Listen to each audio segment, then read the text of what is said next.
अस्सलाम वालेकुम दोस्तों पाकिस्तान में लाख कानूनियत की इंतहा हो गई है। पूरी दुनिया इसकी मोतरफ है कि पाकिस्तान में कोई कानून आइन नहीं है। आईएमएफ ने भी साफ साफ इनकार कर दिया है कर्जा देने से। उन्होंने कहा कि आपको कोई कर्जे की किस्त नहीं मिलेगी। पहले अपने मुल्क में सियासी जो अदम इस्तेकाम आपने पैदा किया हुआ है, इसको पहले आप दूर करें और दिखाएं कि आपके मुल्क में सियासी इस्तेहकाम है, आज़ादाना अवामी राय का एहतराम है। ये चीज़ें शो करें। मतलब क्या है उनका कहने का? उनके कहने का मतलब ये है कि एक स्टेबल गवर्नमेंट हो जो कि 5 साल के लिए मुकर्रर हो और मुल्क की आवाम उसको मुकर्रर करे। ला कानूनियत आपके मुल्क में ना हो। आपके मुल्क में जो औरतों के साथ हो रहा है, जो कि वर्करों के साथ हो रहा है, 15,000 से ज़्यादा लोग आपने बेगुनाह जेलों में डाले हुए हैं। औरतों की इज्जतें पमाल हो रही हैं जेल के अंदर, पुलिस की कस्टडी में। रूल ऑफ लॉ आपके मुल्क में है नहीं। इन्वेस्टमेंट आपके मुल्क में कोई करना नहीं चाह रहा। मुल्क आपका लोग छोड़कर भाग रहे हैं। कोई 20 लाख से ज़्यादा लोग आपका मुल्क छोड़कर चले गए हैं सिर्फ 1 साल के अंदर, जो कि आपने अफरा तफरी फैलाई हुई है। सिर्फ एक बंदे को ठोकने के लिए आप मुतहर्रक हैं। पूरा निज़ाम, पूरा सिस्टम और तमाम सियासी जमातें। तो आईएमएफ ने इनको साफ इनकार कर दिया। उन्होंने कहा कि कोई कर्जा नहीं मिलेगा। बजट आप किस तरह पेश कर सकते हैं? ना तो आपके दो सूबों की हुकूमत है तो वो पास कैसे होगा, ना ही आपके मुल्क में कोई आइनी वजीर आज़म है, ना कोई आपके मुल्क में आइन है। तो आईएमएफ ने इनको सीधा सीधा जवाब दे दिया है।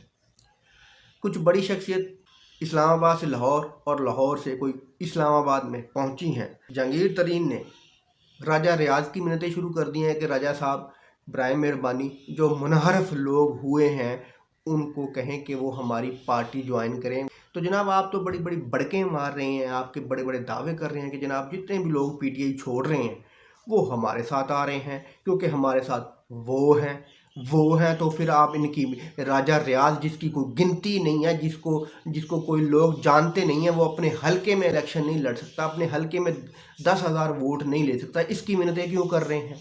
अगर बात राजा रियाज तक आ गई है जहांगीर तरीन साहब, तो सोच समझ लें आपकी कोई औकात नहीं है, आपकी कोई वैल्यू नहीं है। इस पैसे जहाज की कोई वैल्यू नहीं है। इमरान खान ने आंखें खोल दी हैं। आप ये मान लें कि अभी भी इमरान का कार्ड चल रहा है, पीटीआई का कार्ड चल रहा है, अभी भी बल्ला चल रहा है। लोग इसीलिए नहीं आपके साथ आने को तैयार कि अभी भी बल्ला आवाम के दिल के अंदर है, पीटीआई आवाम के दिल के अंदर है।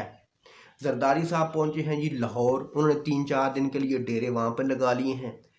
जरदारी साहब कहते हैं जी जरदारी सब पे भारी, जरदारी जोड़ तोड़ के माहिर।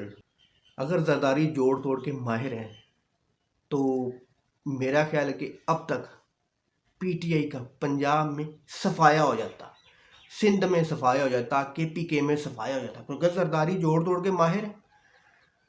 जरदारी सब पे भारी। तो अभी तक तो मेरा ख्याल है कि वो सिंध पे भी भारी नज़र नहीं आ रहा, वो पंजाब और दूसरे सूबे में तो क्या नज़र आना है। तो ये लोगों की सिर्फ और सिर्फ एक खाम ख्याली है कि, या एक जरदारी की एक खाम ख्याली है कि एक जरदारी सब पे भारी। वो जरदारी मेरा ख्याल है कि सब पे भारी नहीं है। एक जरदारी अपनी पीपल्स पार्टी पे ही सिर्फ भारी है। भारी का मतलब वो अपनी पीपल्स पार्टी को ही नहीं उठने दे रहा। मीर अलियास और चौधरी सरवर की मुलाकात हुई है। और भाई जो लोग पीटीआई को छोड़ रहे हैं ना, वो अपना सियासी मुस्तकबिल तारीख कर रहे हैं।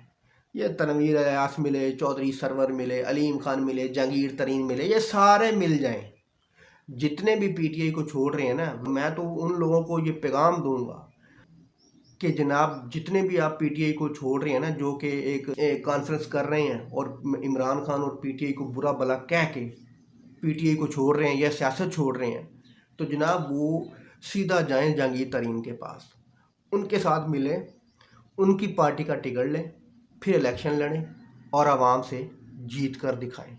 अगर आप जीत गए, अगर आप तमाम लोटे जीत गए, तो आवाम इमरान खान से ये रिक्वेस्ट करेगी कि जनाब आप सियासत को खैराबाद कह दें, कहीं लंदन में चले जाएं, छोड़ दें पाकिस्तान।